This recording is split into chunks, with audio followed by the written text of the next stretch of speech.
악한 자들에게는 두려운 소식인 부활, 한없이 두려운 소식이죠. 우리에게는 복이 되는 부활의 소식이 악인들에게는 두려운 소식입니다. 우리는 이 세상 철학에 오염된 채로 자신들의 지식을 자랑하려는 그런 허영심으로 부활 진리를 부정하는 고린도 교회, 그 거짓 선동자들에게 대한 바울의 대답을 쭉 듣고 있습니다. 바울은 부활에 대한 믿음과 소망은 이 구원과 심판을 가르는 이 복음의 실체라는 점을 밝히고 있습니다.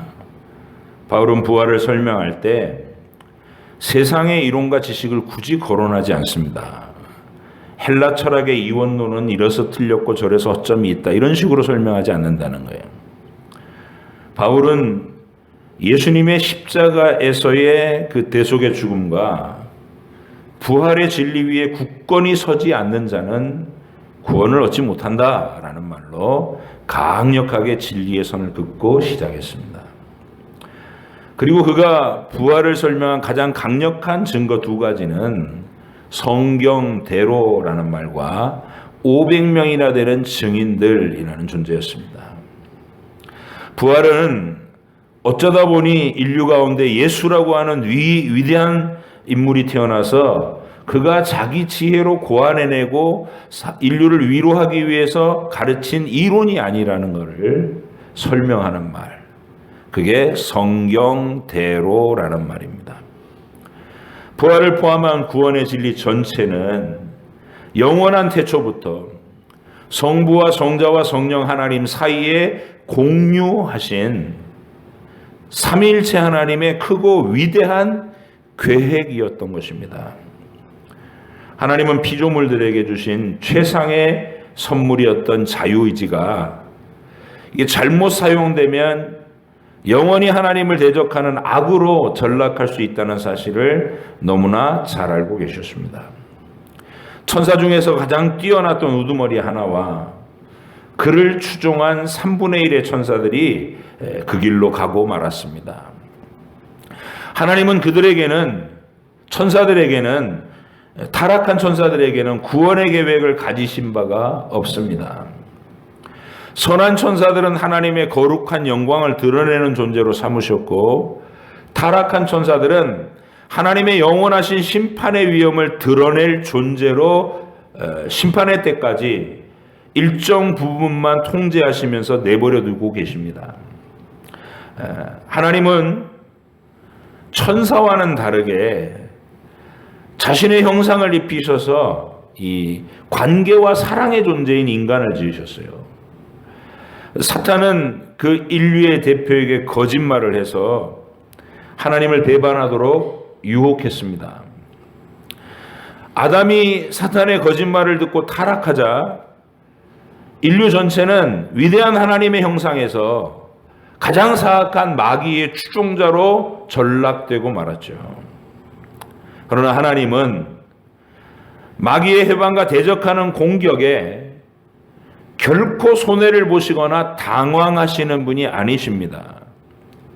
하나님은 영원한 삼위일체 사이에서 이미 계획과 의논이 끝난 구원과 심판의 계획을 아담이 타락한 그 시간에 아담에게 발표해 주셨습니다.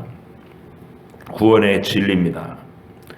그 계획은 하나님과 동등하신 아들을 장차 성령의 능력으로 사람이 되게 하시고 아담을 대신한 새로운 인류의 대표자로 세우시고 그를 통해서 완전한 의와 저질러져 있던 죄를 씻어줄 구원의 근거를 마련해 주신다는 계획이었습니다. 이게 크고 위대한 계획이에요.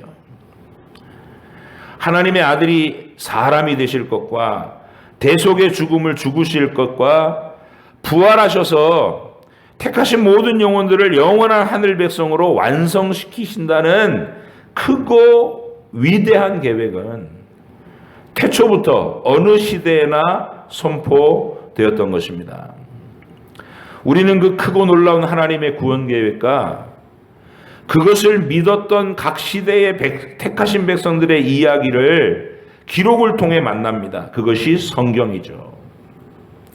예수님은 인류 가운데 우연히 탄생한 위대한 인물 정도가 아니고 영원한 태초로부터 하나님의 완전하신 지혜 가운데 성경을 통해 약속된 구원자로 오신 성육신하신 하나님의 아들이십니다. 그러므로 부활은 한 시대의 유행에 불과한 철학 이론 따위가 흔들 수 없는 사람의 이론이 아니라는 것이죠. 부활의 진리는. 살아계신 하나님께서 수천 년에 걸쳐서 성경을 통해 미리 예언하신 모든 일들이 정확하게 성취되면서 완성된 것이 부활의 진리라는 내용입니다. 그리고 또 기억하셔야 되는 바울의 변론은 500명이나 되는 증인들의 존재였어요. 부활은 누가 고안해서 만들어낸 사상과 철학이 아니고 어마어마한 규모의 목격자들이 존재하는 역사적 사건이라는 것이 바울 변론의 가장 중점의 내용이었습니다. 누가복음의 저자인 누가는 바울에게서 가르침을 받고 일평생 바울과 동역했던 바울의 수제자입니다. 그의 말에는 바울의 가르침이 녹아 있겠죠. 그가 예수님의 행적을 상세하게 기록한 복음서를 작성했는데 복음서 서두에 그가 이런 말을 해요. 누가복음 1장 1절로 4절에 우리 중에 이루어진 사실에 대하여 처음부터 목격자와 말씀에 일꾼된 자들이 전하여 준 그대로 내력을 저술하려고 붓을 든 사람이 많은지라 그 모든 일을 근원부터 자세히 미루어 살핀 나도 데오빌로 각하에게 차례대로 써보내는 것이 좋은 줄 알았노니 이는 각하가 알고 있는 바를 더 확실하게 하려 함이로라 했습니다. 무슨 잡다한 이론의 설명이 없어요. 목격자와 증인이 있는 역사적 사건이다. 예수님의 사건은 부활이 그 역사적 증인들이 있는 사건이다 이런 말이에요. 이렇게 결코 무너질 수 없는 부활 진리의 강력하고 튼튼한 기초를 설명한 후에 바울은 계속해서 거짓 성도자들에게 경고를 했습니다. 부활을 부정하는 것은 태초부터 종말까지 이 땅에 존재했고 존재하고 존재할 모든 하나님 백성들의 믿음과 소망을 부활을 부정하면 다 헛된 것으로 돌리는 어리석은 주장이다. 모든 시대의 하나님의 백성들은 그 부활에 대한 기대와 소망으로 죽음도 두려워하지 않았거늘 너희의 알량한 지식과 언변으로 그 헤아릴 수 없이 많은 수많은 시대의 모든 시대의 성도들의 믿음과 확신을 조금이라도 흔들 수 있겠느냐 하는 것이 바울의 말의 취지였습니다. 아무것도 흔들지 못한다 너희는. 바울이 설명하는 부활의 설명에서 또 하나 놓치지 않아야 되는 핵심은 부활의 실체라는 것은 단순히 우리가 죽었다가 살아나서 영원히 안 죽는 불사의 몸을 입는다. 죽지 않는 몸을 입는다. 그게 실체가 아니고 핵심이 아니고 영원하신 하나님이신 예수님과의 연합이라는 가르침입니다. 바울은 그 말을 부활의 첫 열매라는 말로 설명했습니다.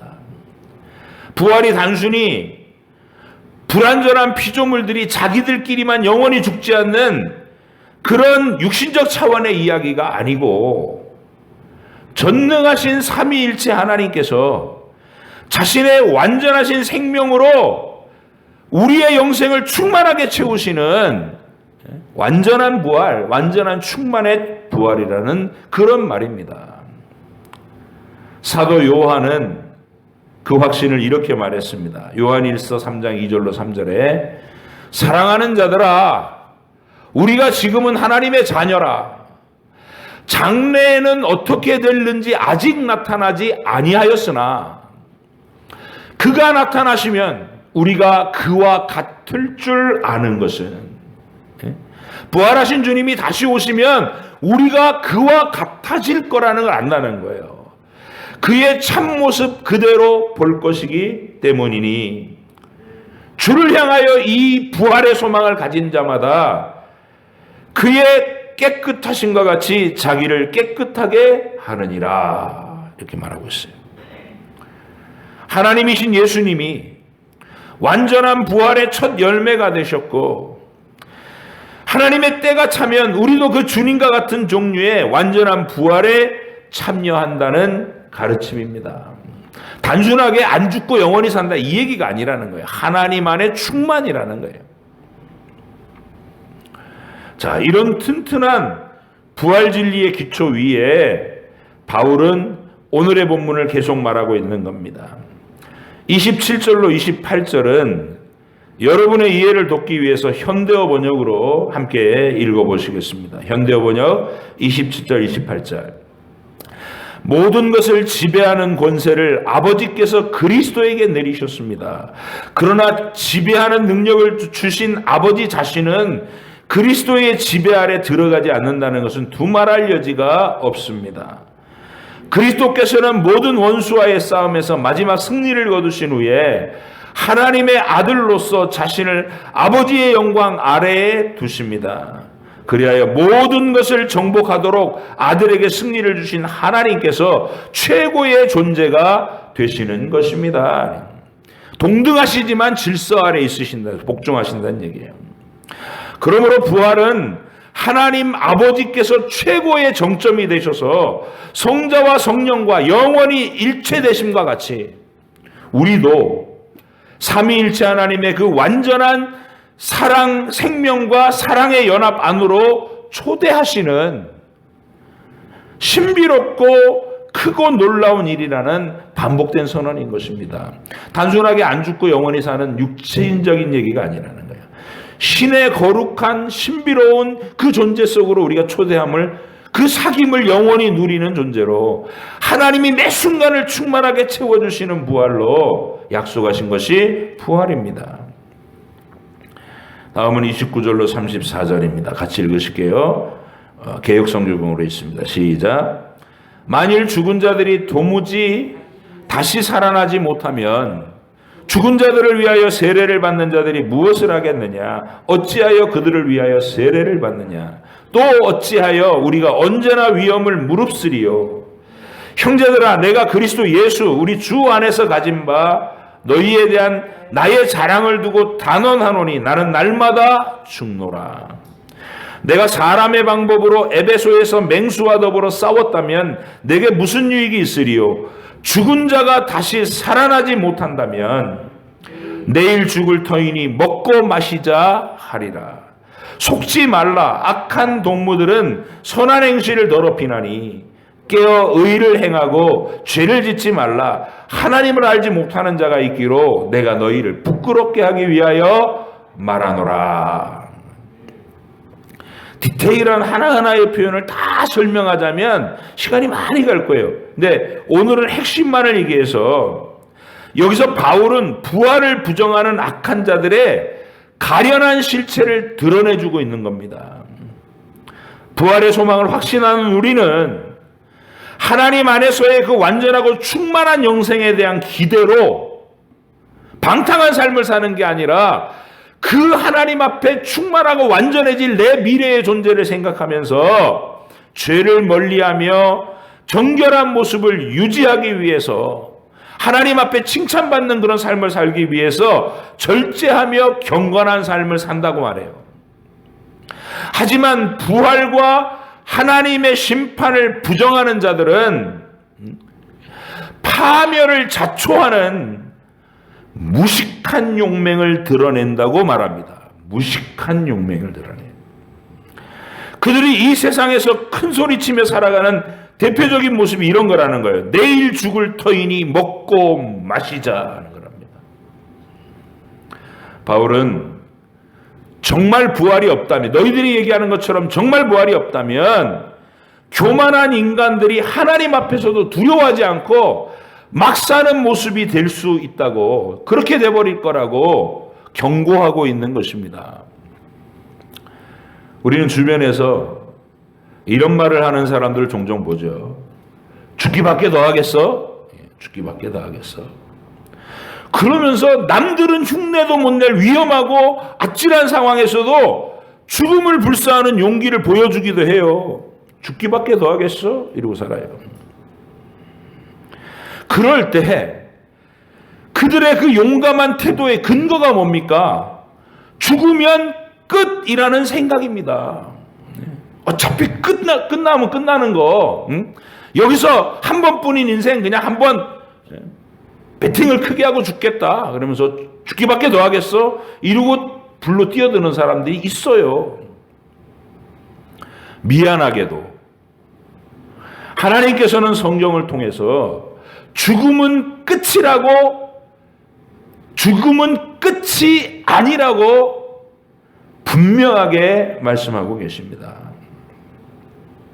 죽음 이후에는 하나님의 심판이 있고, 하나님께서 주신 생명과 인생을 하나님을 부정하고 자기의 욕망대로 살아가는데 거대했던 모든 사람들에게는 영원한 진노의 형벌이 있다고 분명하게 경고하십니다. 이게 성경의 가르침이에요. 죽으면 끝이 아닙니다. 히브리서 9장 27절, 한 번 죽는 것은 사람에게 정한 것이요 그 후에는 심판이 있다 그럽니다. 우리 예수님은 이 말씀을 더 직설적인 언어로 표현해 주셨어요. 마태복음 10장 28절, 몸은 죽여도 영혼은 능히 죽이지 못하는 자들을 두려워하지 말고, 육체가 죽는 게 끝이 아니다는 거예요. 오직 몸과 영혼을 부활시켜서 능히 지옥에 멸하시는 자를 두려워하라. 이게 두려운 거예요. 여기서 지옥에 멸하신다라는 말은 없어지게 한다는 뜻이 아닙니다. 그들은 자신들이 이 땅에 살면서 그렇게 이를 갈면서 주장한 대로 하나님의 은총을 박탈당한 저주의 땅에서 일평생 거부했잖아요. 하나님 필요 없어. 하나님 따위 필요 없어. 막 이러면서. 그 은총의, 모든 은총을 박탈당한 저주의 땅에서 이글거리는 하나님의 진노의 형벌 아래 영원히 살게 된다는 말씀입니다. 지옥에 멸한다라는 말이에요. 주님은 그 지옥에 대해서 이런 표현도 하셨어요. 마가복음 9장 48절에 거기서는 구더기도 죽지 않고 불도 꺼지지 아니하느니라. 사람마다 불로써 소금 치듯함을 받으리라. 예수님 시대에 구약 때부터 예수님 시대에 흰놈의 골짜기라는 데가 있어요. 과거에 도벳 이 어린아이들을 제물로 바치던 우상숭배가 행하시던 곳, 히스기야 때부터 거기를 다 회파시켜가지고 쓰레기 하치장으로 만들었어요. 예루살렘의 온갖 쓰레기와 온갖 썩어가는 것들이 다 거기 모이고, 불타는 연기가 늘 매캐한 연기가 있고, 음식물 찌꺼기나 뭐 죽은 시체들 이런 것들이 있어가 동물들의 시체 이런 것이 있어서 구더기가 항상 끓고 있는 아주 처참한 모양의 황량한 풍경이에요. 예수님은 그 이미지를 지옥의 이미지로 연상시키는 겁니다. 구더기도 죽지 않고 불도 꺼지지 않는다. 불소금에 절여지듯이 그렇게 너희가 하나님의 진노 아래 영원히 간다는 그런 모습이라는 거예요. 우리는 그냥 불연못이라 그래가지고 이미지인데, 그곳에서 막 장작 타듯이 탄다 이런 개념만 있는 게 아니고, 그런 황폐한 땅에 쫓겨나서 하나님의 은총의 백성들이 누리는 영생의 자리를 바라보면서 영원토록 울며 슬피 울며 이를 가는 그런 부활이 있다는 거예요. 영생이 있다는 거예요. 두려운 겁니다. 부활은 우리에게는 한없이 기대되는 완전한 축복이지만, 하나님을 부정하고 싶어하는 악인들에게는 그러므로 가공할 두려운 소식인 겁니다. 그 어떤 인간도 하나님의 진노를 피해서 아무것도 없는 것으로 소멸될 수 없다는 거. 죽을 수도 없는 거예요. 그러니까 사라질 수가 없는, 그게 성경이 선포하는 심판의 진실입니다. 아무도 죽음으로 도피할 수 없다. 구더기도 안 죽는다. 제가 예전에 부활을 설명해 드리면서 컴퓨터 프로그래머 이야기를 한 적이 있습니다. 이 디지털 세계에 존재하는 모든 것은 프로그래머가 기억하고 있는 코드에 의해서 이렇게 실현되는 거예요. 컴퓨터 화면에 예쁜 물고기들이 헤엄치고 있는 장면이 우리 눈에 보인다면 그 물고기는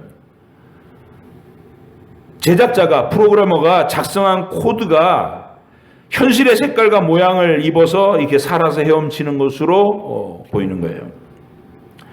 누군가가 그 물고기를 사라지게 하겠다고 컴퓨터를 부수고 불태우고 코드가 적힌 파일도 다 삭제해버렸다고 해도 그러면 이제 물고기가 사라졌다. 그러나 프로그래머가 살아있고 그가 그 코드를 정확하게 기억하고 있는 한 그 물고기는 어디로도 사라질 수가 없어요. 어디서든 되살려 불러올릴 수 있는 거예요. 프로그래머가. 자기가 그 코드를 낱낱이 기억하고 있으면 그 물고기는 어디에서도 다시 불러낼 수 있다는 거예요. 그게 부활입니다.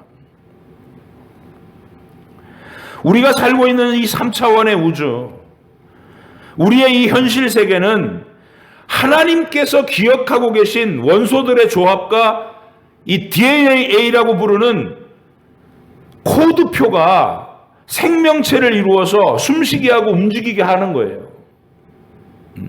DNA가 코드표예요. 그 누가 우리를 칼로 베고 불로 태우고 소멸시켜도 하나님이 살아계시고 그분이 내 존재의 코드표를 낱낱이 기억하고 계시는 한 우리는 결코 사라질 수 없는 것입니다.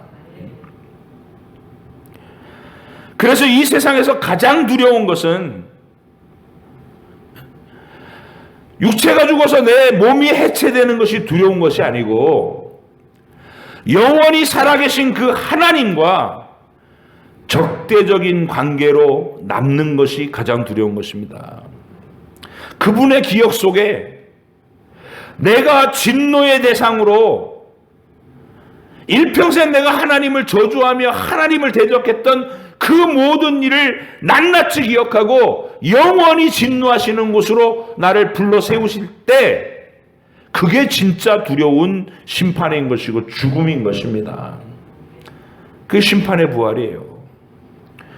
어디로 죽어서 소멸될 수 있는 게 아닙니다. 만약에 하나님의 이 영원한 다시 불러 세우는 심판의 부활이 없다면 우리도 용감하게 그렇게 할 수 있고 세상 사람들이 까짓거 죽기밖에 더 하겠어?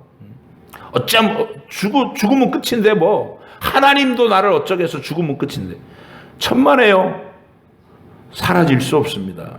하나님 불러 세우신다는 거 다시. 그게 마태복음 10장 28절 우리 주님의 말씀의 의미예요. 몸은 죽여도 영혼은 능히 죽이지 못하는 자들을 두려워하지 말고 오직 몸과 영혼을 전부 능히 지옥에 가두실 수 있는 분, 그분을 두려워하라는 거예요. 바울은 부활을 부정하는 세상의 모든 악인들을 향해서 이 사실을 경고하고 있는 겁니다. 내일 죽을 것이니 먹고 마시자. 부활 같은 게 있기는 뭐가 있어. 죽으면 끝인데 한 세상 신나게 살다가 죽으면 되는 거지.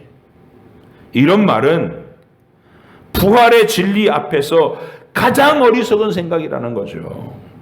죽음은 끝이 아니고 부활이 있다.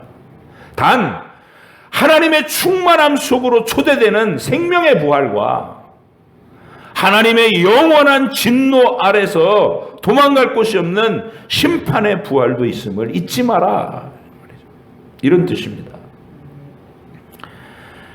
그러니 이 말의 결론은 34절과 같이 될 수밖에 없는 거예요. 깨어 의를 행하고 죄를 짓지 마라. 우린 부활할 거니까, 하나님 앞에 설 거니까. 하나님을 알지 못하는 자가 있기로 내가 너희를 부끄럽게 하기 위해서 이 말을 하노라. 이렇게 얘기하고 있습니다.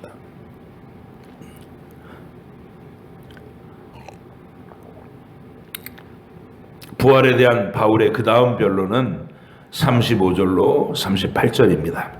같이 읽겠습니다. 누가 묻기를 죽은 자들이 어떻게 살아나며 어떠한 몸으로 오느냐 하리니 어리석은 자여 네가 뿌리는 씨가 죽지 않으면 살아나지 못하겠고 또 내가 뿌리는 것은 장래의 형체를 뿌리는 것이 아니요 다만 밀이나 다른 것의 알맹이 뿐이로되 하나님이 그 뜻대로 그에게 형체를 주시되 각 종자에게 그 형체를 주시느니라. 제가 컴퓨터 프로그래머 얘기로 부활의 실제성을 설명했듯이 우리가 왜 하나님 앞에서 영원히 사라질 수 없는가 그걸 설명했듯이 바울은 자기 시대의 현실에 있는 누구나가 다 알 수 있는 농사짓는 이야기로 부활을 설명하는 겁니다. 어리석은 사람들이 이렇게 말한다는 겁니다. 어떻게 육체가 썩어서 해체가 된 후에 그것이 다시 살아날 수 있다는 거냐 이렇게 질문한다는 거예요. 바울은 그들에게 자기들이 늘 눈으로 목격하는 현상, 씨앗을 심으면 그 씨앗이 썩고 거기서 새로운 존재로 피어나는 그 현상을 가지고서 그들의 어리석은 질문을 질타하고 있는 겁니다. 너희가 식물의 씨앗을 심을 때 어떤 일이 일어나더냐? 씨앗이 썩지 아니하더냐? 그러나 썩는 것으로 끝나디 알갱이 하나를 심었을 뿐인데 그것이 썩고 나면 그것에서 그 알맹이 하나로는 도무지 상상할 수도 없었던 각양각색의 식물들이 싹이 트고 자라고 꽃이 피고 열매를 맺지 않더냐. 그렇게 설명하는 거예요. 부활은 그런 거다. 지금 우리가 생각할 수 있는 상상할 수 없는 막연히 생각할 수밖에 없는 알맹이 상태다 우리는. 그러나 부활의 그 상황이 직접 현실화될 때 마치 씨 하나 심은 것과 그 가운데 나타난 크고 우람한 나무들 생각해보라. 그런 거다 부활은.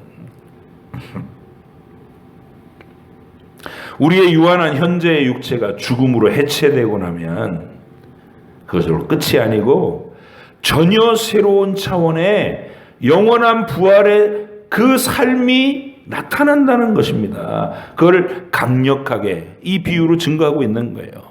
딱 알아들을 수 있잖아요. 야, 알맹이 하나가 심겨졌어 땅에. 근데 썩어요. 사라지는 것 같지만 사라지는 게 아니라 상상할 수 없었던 어마어마한 것들이 거기서 자라 올라서 큰 세력을 펼칩니다. 각양각색, 기기묘묘한 모든 식물들이 그렇게 나타나요. 꽃과 열매들이 나타나고 향기가 만발하는. 죽을 수도 없고 사라질 수도 없는 그 영적인 영원한 몸을 입었을 때 우리가 그 몸으로 하나님의 진노를 감당하는 것이 아니라 영화롭고 충만한 은총을 영원히 누리고 그 하나님의 은총 속에서 마치 거대한 나무가 자라듯이 아름다운 꽃이 피듯이 유익한 열매가 맺히듯이 그렇게 영화로운 모습으로 만개될 우리의 부활을 꿈꾸고 그 부활을 소망하는 자일수록 이 땅에서의 저주 아래 갇혔던 이 유한한 삶의 쾌락을 위해서 목숨 걸지 말고 여기서는 1절의 정결함으로 하나님의 칭찬을 받을 삶을 부지런히 추구해 올라가서 그 영광스러운 나라에서 만개될 칭찬받을 여러분의 부활의 존재를 상상하면서 기대감을 가지고 살아가라. 그게 바울의 얘기인 것입니다. 오늘 두 가지 기억하시기 바랍니다. 악인들에게는 이 부활이 말할 수 없이 두려운, 한없는 두려운 소식입니다. 사라질 수 없다. 죽음이 끝이 아니다. 하나님이 살아계시는 한 우리는 어디에도 피하여 숨을 곳이 없다. 그리고 우리의 육체가 죽는다는 것은 소멸되는 게 아니라 슬프고 고통스러운 그 현상만 있는 게 아니라 썩는 현상 뒤에 있는 찬란한 영광이 있다. 싹이 나고 자라고 만개된 그 세력을 생각해라. 부활의 세력을. 그걸 가슴에 품고 여러분의 하루하루를 하나님이 기뻐하시는 삶으로 매일 힘써서 갖고 나가는 것, 그것이 부활을 확신하는 복된 성도의 삶이다라는 가르침입니다. 오늘도 이 교훈날에 위로와 소망을 삼으시고 우리의 힘겨운 하루하루를 하나님 앞에서 의연하게 인내하면서 그 부활 소망으로 가슴 벅찬 기대와 소망으로 살아가는 힘있는 성도, 행복한 성도, 충만한 성도, 용감한 성도들이 되시기를 주의 이름으로 당부드립니다. 기도하겠습니다.